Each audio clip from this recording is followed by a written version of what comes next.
Pat, what's going on over there in Happy Valley? You all set? Ladies and gentlemen, a goat is here. Coach Nick Saban. Yeah, Coach. You hear the boys clapping for you over there? You hear the boys clapping? Yeah, I love it. He's a sound lad. Did you see Drew Aller walk through? He's much taller than I thought he was going to be. I knew he was tall. He's tall. No, and very well put together, for a big guy. Interesting. Okay, so should be an advantage. Yeah, absolutely. No? He's the prototype football player, I think, at quarterback position. People are obviously saying that. That's why they had such high hopes coming into the year for him. I just got a chance to chat with him both on air and off air about how that season ended for him last year. Obviously makes a bad decision, bad outcome, and that's how everybody's going to remember the whole year. That's the last taste in his mouth for the entire offseason. For you, whenever you're coaching a team that has that type of ending, do you think James Franklin obviously utilized that as motivation all offseason? And what do you learn about your players in those moments where it does feel like it's all over? Right. I think you never want to waste a failing, with your players. So you definitely have to teach, from all of it. You can't just be emotional and let your ego get in the way and criticize people, and you have to always have a plan from a leadership standpoint for the future. Okay, so I'm sure James Franklin took, here's the things we didn't do well, here's what we need to do to correct them, this is what we need to work on in the off season, these are the sacrifices we need to make, the skills we need to develop, the habits we need to create, so that we actually can play better and finish against really, really good teams. So that's what I think good leaders do. Never waste a failing, AJ. AJ actually was nominated for the Pro Football Hall of Fame this week, Coach. Let's go, Hawks. Let's get it, man. I appreciate you. That's great. AJ, that's. Do you think you should get in? Absolutely. Okay, that's a lot of people voting yes. Coach. That's a lot of people voting yes. I don't know. Yeah. He doesn't have a vote, neither do I, but we're all saying yes. AJ has a question for you, Coach. I do, Coach. Everyone's talking about the whiteout that's going to be happening Saturday night. I guess, can you describe how tough it is to come into a situation like that and for your offense, more specifically, to play in something that is so loud from start to finish the whole game? Well, we played in a whiteout here, and it didn't help them much. But, for most teams. It's tough for most teams. That's because it was a big game. When was that? Was it a night one? Was it a night one? No, it was a day game. Oh, okay, all right. All right, so I do think that the things that I always try to do with our team when we played on the road and we were going to play in a blackout, a whiteout, or whatever it was, is to emphasize to the players that the fans don't make any plays in the game. That there's going to be noise, and we're going to have to handle the noise like we do in all circumstances on the road. And that could have an impact on the game, especially when it comes to the offensive line, false starts, those types of things, putting you behind the sticks. But I really, really tried to emphasize to the players that, those circumstances, those external factors like a whiteout, really doesn't have any impact on the game. It's going to be about what you do inside the 53 yards wide and 100 yards deep that's going to make a difference in the game. And, you got to make these people sit on their hands. And you do that by good execution. So I was always taking the opposite approach. Now, if you don't handle that and you have a young team that's not very mature, they won't handle it very well. And it will have an impact on them because you have to earn your momentum when you play on the road. I mean, you're going to have all this emotion sort of going against you in terms of noise and all that. But you have to earn your momentum by good execution. That's, and you got to keep your players focused on that and not worried about what's happening out here. I don't know if you saw Europe earned their momentum this morning against the U.S. in the Ryder Cup, Coach. Not anymore. Are we back? We're making a run right now, absolutely. We're up in 2 matches, all square in 1 match, and they are up in 1 match. Okay, so I didn't even see the results. Did we get hammered this morning? 3-1. We're down 3-1 this morning. We got 3-1 this morning, yeah. But President Trump hopped on Marine One whenever he saw the boys were done, flies him and his granddaughter over there. He is now currently sitting on the first tee letting everybody know this ain't what USA is. So I guess there's been a lot more pizzazz since his arrival this afternoon. Group has obviously done better, but we're all pulling for U.S. to be Europe in golf, a sport that you're very good at. Maybe you get into the senior Ryder Cup if that ever happens. Heard you got a good swing there. Heard you got a good swing there. I can't hit it far enough to get in any cup. Yeah, right. I think you absolutely would. Huge weekend of ball. Okay, we have a graphic of all the games both Saturday and Sunday, Coach. And I think early in the season here for the NFL, they tried their best to make big-time matchups. But with the new alignment of conferences, obviously this game is a conference game for the Big Ten. With the new alignment, the new scheduling, the new rules, the new college football playoff setup, we're getting massive games on a regular basis. How do you feel about this slate, and how do you feel about where college football is right now with the matchups? Well, I'm all for playing more good games. I'm glad to see these teams going to 9 conference games, so you'll get even more matchups because they're going to play good teams. I don't think people really want to see you play teams that can't match up with you or don't have the same level of talent. So having games like this, I think, is exactly what the fans want to see, and I'm sure it's what a lot of coaches want to see. I mean, there's some of these teams that have not been tested yet. On that note, Diggs has a question about maybe one of the teams in this particular game that has not been tested yet, and what the narrative has been about them maybe not looking their best. Go ahead, Tone. Yeah, I do, Coach. Obviously, Penn State has not been tested yet. They have the easiest schedule so far in FBS, I believe. And then there's some talk about how they haven't looked great against these lesser teams. And there's a narrative, I'm not sure where it came from, that they're trying to be very vanilla so they don't put things on tape for this Oregon game. Do you think that's real? Like when you've been early in the season and if you had to play lesser opponents, do you try not to put things on tape that you know you're going to use against a better team later in the season?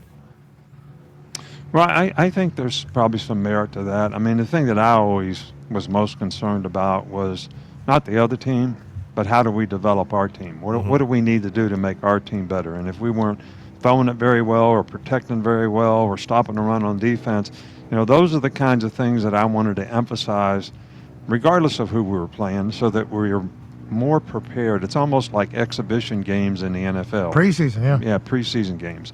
And you want to test your team to some degree to see, what are the issues, what are the problems, what do we need to fix here, what do we need to work on, and so that when you do play a team that it can test you relative to their players versus your players, your players are going to be more ready for that. We always played a hard game first.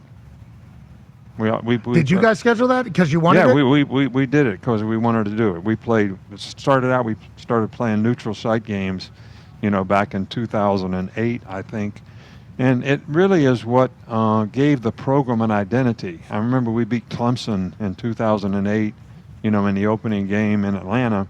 And we weren't in the top 25. Nobody recognized Alabama for anything. Clemson was number 9. We beat them. So that helps your program. But the biggest thing it helps is the whole spring practice, summer conditioning, off-season, fall camp. Players are looking forward to the first game. So they are preparing themselves for the challenge that they're going to have in the first game rather than maybe being a little complacent about creating the kind of habits that they need to play really good teams when you don't play quite as good a competition. They're actually talking about that with the NFL right now, as the NFL is scheduling more division games early in the year, that teams might have to take preseason a little bit more serious because off the jump, you're kind of behind the 8 ball. Chargers 3-0 right now in the AFC West. Obviously, everybody else, they start out hot. It's automatically implicating playoffs for them. Right. And I think the NFL is going to be trying to do that more. College doing that, I think, is a good thing. Both these teams, we'll see. Obviously, the Oregon team has won the Platypus Trophy. Okay, that's a tough one. Big one. They already won it. Yeah, but they haven't played anybody either. They won the Platypus. 41-7 or something. It's a tough That's game. a good win in the Platypus Bowl. That's the Platypus Bowl. Tough one. I don't even know what that is. What is that? Go! 10-minute video about it last week. Was that last week? Yeah. Was that last week on games? Yep. Basically got a PhD in platypussery. Yeah, it's the top of a duck, the bottom of a beaver. That is a platypus. It is a trophy. It was on game day last week. Coach checked that. Coach said, you know what? It's hot. I was taking a break. It is hot as hell down here right now. It is hot. Ty Schmidt has a question for you about a massive game down in Athens. Yeah, Coach, what do you think about Bama, Georgia this weekend? I feel like, typically, at least for people who aren't fans for either one of the teams, they think that this is going to be a defensive battle, but it's been quite the shootout the last several times both of these teams have played. How do you see this one shaking out, and who do you think has the upper hand? Well, first of all, I think the line of scrimmage is going to be really important. When Alabama has struggled, especially on the road with some of these games last year and this year at Florida State, they had a hard time stopping the run. And, Kirby's going to be stubborn about running the ball because he doesn't want to put his quarterback in situations where they can tee off on him. But I also think that, Ty Simpson has played really well for Alabama. They've made a lot of explosive plays since the Florida State game.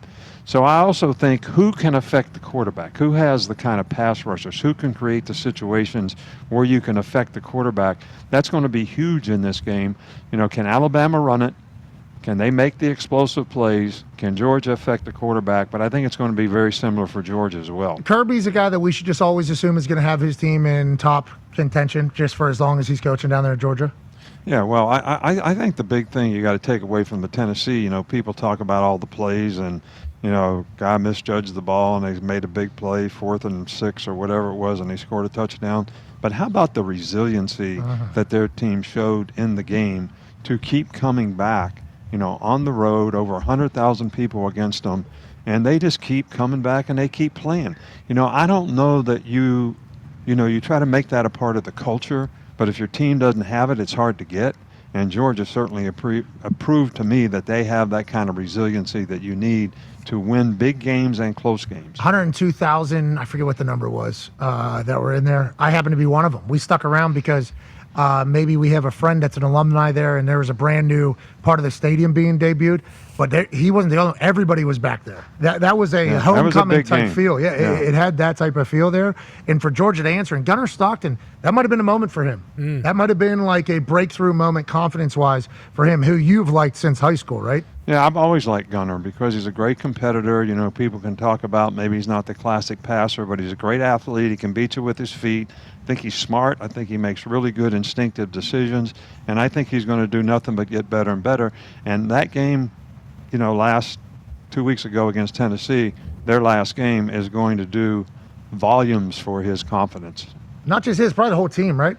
Do you believe? Yeah, I think the team loves him. Now I think the team believes in him. I like it. Oh, wow. That's a bar. And congrats to Gunner. That's coming from Coach Saban outside looking in. Feels like they're all in on you. How could you not? That throw is awesome. And we know he's a tough. I mean, he just lost his consciousness as soon as we were introduced to him. As soon as we were introduced to this guy, he gets on the field. What's his name? Gunner. That's awesome. Where's he from? Georgia, playing for Georgia. Oh, do we got the next Stetson here? This guy's a little bit of a wild card. Let's see what we got. And then he just gets obliterated, loses consciousness completely. Then just gets up. Where's the ball? Where's the snap? It's like, this is what we like. He took some shots in this game. Right there. there. It is. As soon as we were introduced to him. But this guy's from Raven County, man. That's where they made Deliverance, the old movie Deliverance. Oh, yes. So there's some tough folks there. Okay, yeah, I certainly say there's some interesting folks there as well. Speaking of interesting folks, we watched there's a documentary out, an E60 documentary that you were actually a tease for before a commercial break. Connor has a question for you. Yeah, Coach, Lane Kiffin's E60 debuted this week, and essentially, while telling the story of his life, they do basically make you out to be, his savior damn near, because no one would touch him with a 10-foot pole after, all the situations that had happened. What type of relationship do you have with Lane now? Obviously, he's the head coach of Ole Miss. They got a huge one this weekend. He's telling the world to take the over. I think everybody probably should. How do you kind of look at things like that when, you have to sit down and talk about someone, and it's not a puff piece for you per se, but everyone's talking about how great you are after it. And also, is that the most important thing to you when you look back on your coaching career? The guys you kind of helped along the way, especially someone like Lane, who was at the top of the top and then basically got cast out, and then you helped rebuild them. Well, first of all, I didn't watch the documentary because I lived it for three years. I did it enough. That was good enough for me. But anyway, I have a tremendous amount of respect for Lane. This guy is a great coach. I think at the station of his life, he had been a head coach. Now he's got to go back to being an assistant coach. And I actually think, that's a hard transition. I was a head coach at the University of Toledo for 1 year, and then I had to go back and work for Belichick as a defensive coordinator in Cleveland. It's a hard transition to go from being the boss to, sort of taking the orders from somebody else. But he did a great job for us. He's a great play caller. And I think he's matured, along the way. And I actually think he's a much better head coach at this station or even at the station where we had him, then he was an assistant. But he did a great job of being a very good assistant, for us. And I'm glad to see that he's overcome so much of adversity, some of it self-inflicted, to be able to... Self-inflicted wounds, he calls it. Yeah, to be in a position to have success. I mean, he's had success everywhere he's been since he's left Alabama, and he had a tremendous amount of success at Alabama. And it does, in fact, make me really proud to see guys that really did a great job for us when they were coaches on our staff to be able, because they all had goals and aspirations to become coordinators, head coaches, whatever, to be able to see them fulfill that. I always tried to make it good for the coaches so they never wanted to leave, but I also wanted to help them develop so they would get the opportunities that they wanted in the future. And you always had somebody seemingly in line to get that job, because if you were blessed in the Saban Walters, normally good things will happen to you. You go down to Saban to pray. Yeah, I get it. But I think what people... We go down to Saban to pray. That's what you do. But just one other point to make is some of these guys, whether it's Mike Loxley, Sark, Lane, whoever it was that sort of came in after a tough circumstance. Nobody's perfect. Everybody has flaws. And sometimes those flaws create consequences for you, but everybody should have a second chance and an opportunity to prove that they can do something of significance, because they would have never been in the position that they were in, head coach of Southern Cal, Washington, wherever it was, if they weren't very talented. Tennessee, too. That's quite a moment. That Tennessee part of his life is pretty loud. And then Feinbaum, Tennessee fan, Coach Kiffin told us, so that carried into the USC. Miley Cyrus fired, not on a tarmac. Felt like that was a little bit of a lie, but certainly at an FBO. What a life. And he's got a big one this weekend. Huge game this weekend down there in the SEC. Multiple of those, not just Georgia, Bama. We were down in hot-ass Southern Florida. Gumpy actually has a question for you about the state of the Hurricanes and your guy, Coach Cristobal. Yeah, Coach Cristobal has been really good for Miami, and they're off to a hot start. How do you think you keep that going, not let the rat poison, as you say, creep in a little bit? Oh. Yeah, well, I think that's a challenge. How are people affected by all the external sort of praise that you get? And a lot of these young people now get a lot of self-gratification from external factors, what's on social media, what's on the internet, and all that kind of stuff. And can they stay focused on the things they need to do to continue to improve, as a team? And everybody's got to do it. You can't have half the team do it and half the team not do it, because you get complacency, it creates a blatant disregard for doing what's right. Then you create bad habits because you're not doing things the right way, and then it starts to show up in your play, and then eventually you get beat. We won 19 games in a row twice at Alabama, and the 20th game we lost. I can't sit here and say the other team was better than us. They were good, but they weren't better than us. Yikes. And we just didn't play very well. But it was good for your team? Finally get a loss, a little perspective? Because whenever you win and play bad, that's also worst case scenario, right, for coaches? Yeah, well, we needed to lose in both cases. We needed to lose. We were complacent. We weren't paying attention to detail. When you win, it's why we practicing today. When you lose, when are we practicing? There's a big difference in that. There is a big difference, certainly. And also, a celebration can kind of cover up a lot of bad traits that are maybe taking place with your team. I'd like to let West Virginia football know we don't need any more losses. Nope. Okay, he said they needed a loss. They woke up. Yeah, Indianapolis Colts, we don't need any more losses. Okay, we don't need to ever lose again. Just so some teams win 19 straight, obviously, you need a loss.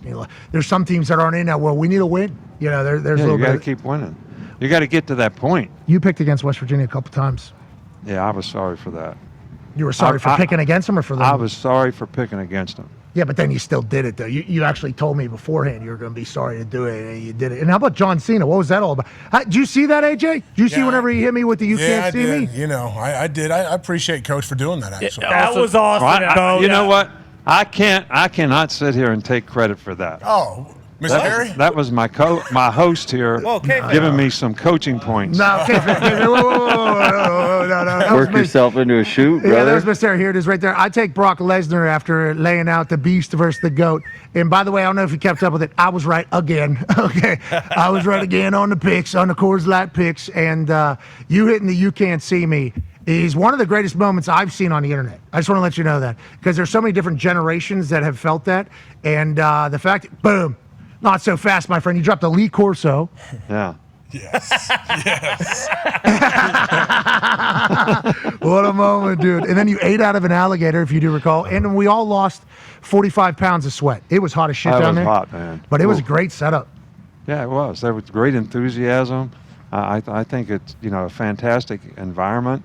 I just want to see Miami get back. I think it's good for college football. I think it's good for the ACC that Miami is, a contender, in this day and age of ball. I agree. All right, we're going to continue digitally as we wrap up here on ESPN. That's Coach Saban. We're in Happy Valley. College game day tomorrow, celebrating Oregon and Penn State, and a great weekend of ball. Good luck to America in the Ryder Cup. Have the greatest weekend of your life. We can't thank you enough for allowing us to do this for a living. We love you. Be a friend, tell a friend something nice that might change their life. We'll see you on Monday. Goodbye.